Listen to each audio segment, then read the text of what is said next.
Today, we are discussing a term often heard in discussions about information control and public perception, the limited hangout. Aloes, can you explain what a limited hangout is as it's defined in intelligence circles? Certainly. The term limited hangout is essentially spy jargon. It describes a favorite and frequently used gimmick of the clandestine professionals.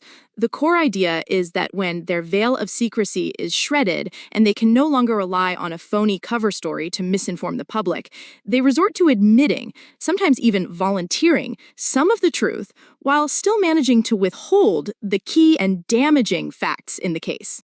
So they can't maintain the initial lie. What's the next step? Exactly. They then resort to admitting some of the truth. However, and this is crucial, they still manage to withhold the most key and damaging facts related to the case. The goal is to control the narrative by selectively revealing information. And the public's reaction to this partial disclosure? The source notes the public is usually so intrigued by the new information that it never thinks to pursue the matter further. Does it work as intended?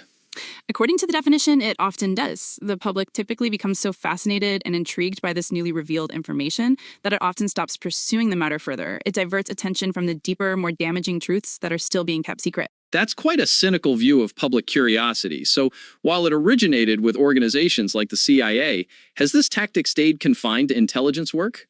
Not at all. While the CIA and other intelligence agencies certainly used it, the tactic has become popularized in the corporate and political spheres.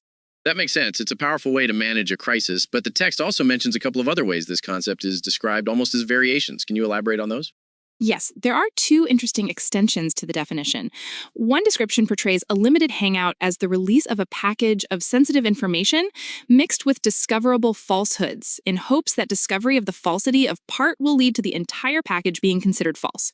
So it's a way to discredit inconvenient truths by lacing them with obvious lies, hoping the baby gets thrown out with the bathwater, so to speak. Precisely. The other description flips this on its head. It suggests a limited hangout can be the release of a package with a core of falsehoods wrapped in secret but verifiable information in hopes that verification of the wrapping will reinforce the believability of the false core.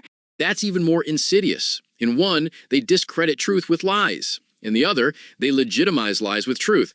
Both approaches highlight a sophisticated understanding of how to manipulate public perception and inquiry. Indeed, both variations show a deep manipulation of trust and information flow, aiming to steer public understanding in a desired direction while appearing to be transparent. Understanding these tactics is key to discerning information more critically. If you found this discussion insightful, share it with someone who might also find value in understanding these concepts.